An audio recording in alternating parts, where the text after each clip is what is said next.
Hello, everyone, and welcome back to another episode of the Max AC channel.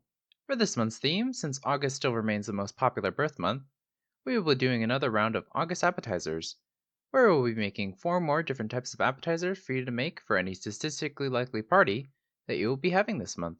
For this episode, we will be making some potato skins.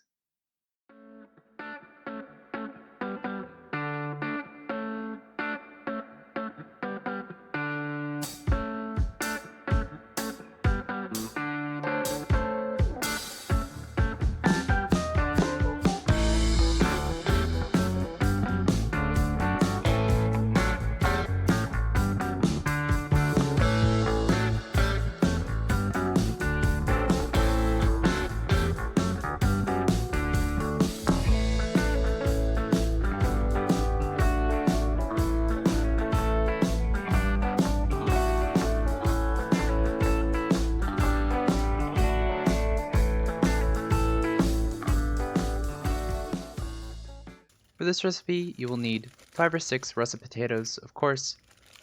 These are the ones that are best for potato skins, so try to use these types of potatoes if you can.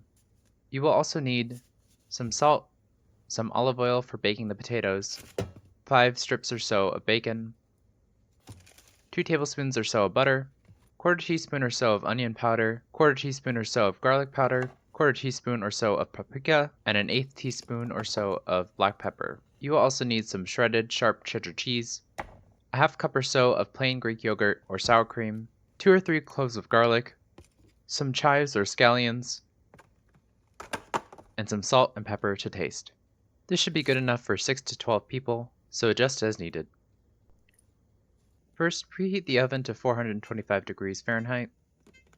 Then while we wait, we'll prepare the potatoes and the bacon.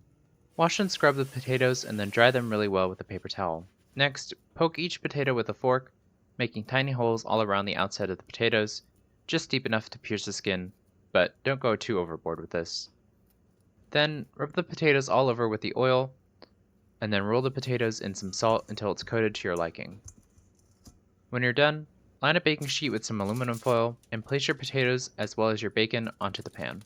Your oven should be preheated by now, so place your tray in the oven and bake your bacon for 15 to 20 minutes or until they crisp up, and bake the potatoes for 45 to 60 minutes until they become tender. While we wait, we'll prepare the Greek yogurt topping. So for your garlic, give this a mince, and for your chives, chop this up into little pieces as well, and then set some aside for garnishing later. Next, to a mixing bowl, add in the Greek yogurt, garlic, some of the chives, some salt and some pepper, and then stir this until it's well combined. Then, set this aside in the fridge while we wait for the bacon to finish up. Once your bacon is crisp to your desired crispiness, remove this from the oven and let it drain and cool on some paper towels. Also, if there's some bacon fat on the tray, you can pour it into a bowl to use for later. Then, give your potatoes a flip if you wish, and return them to the oven to cook for the remaining 25 to 45 minutes. When your bacon is cool enough, using a knife or your hands, chop or crush your bacon into little bacon bits, and then set these aside for later while we wait for the potatoes. When your potatoes are done, remove them from the oven, and then let them cool before slicing all of them in half lengthwise. Oh, and make sure to keep your oven on. Next, use a spoon to scoop out the flesh of the potatoes, but I recommend leaving at least a quarter inch or so of the flesh so that the skins still have some structural integrity. Then, for the scooped out potato flesh, you can use this for another recipe, such as mashed potatoes. Then, to a small microwavable bowl, add the butter and or bacon fat and melt it in the microwave for 30 seconds. Once that's melted, add in the garlic powder, onion powder, paprika, and black pepper, and then mix everything together. Brush the potato halves of the butter mixture on both sides, and then place the potato skins cut side down back onto the baking sheet, and bake them for another 6 to 8 minutes. Then flip the potatoes over, top with the shredded cheese and some bacon, and bake them for 5 more minutes or until the cheese is nice and bubbly. Once they're to your liking, let the potato skins cool slightly before transferring them to a serving plate. Top them with a dollop of the Greek yogurt mixture, and garnish with the reserved chives and some bacon, some cheese, and or some salt and pepper if desired. And with that, your potato skins are ready to eat.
I was trying to think of some good recipes to do for this month, and one of the viewers of the Max AC channel reached out and suggested making a recipe for this dish, and so here we are.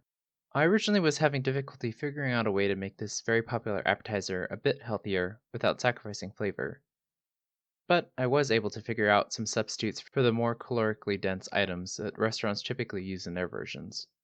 One such substitution was replacing the sour cream with Greek yogurt. Both of these ingredients have a similar tangy, creamy flavor that goes well with the salty potato skin, but the Greek yogurt has about half the calories and a ton more protein. Another substitute you could make would be to replace the bacon with some prosciutto, which also has a lot less calories and more protein as well.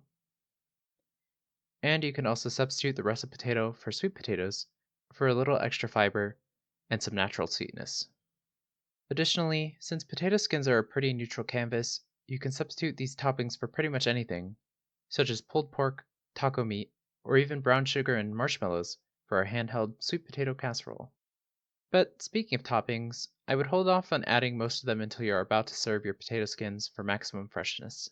So, if you need to make them ahead, you can reheat the topping-free potato skins for 5 minutes or so at 425 degrees Fahrenheit, and they should be perfect to receive whatever toppings your heart desires.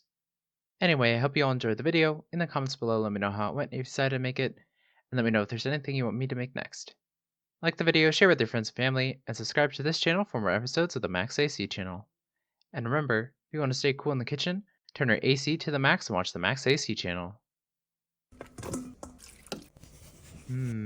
Mashed potatoes.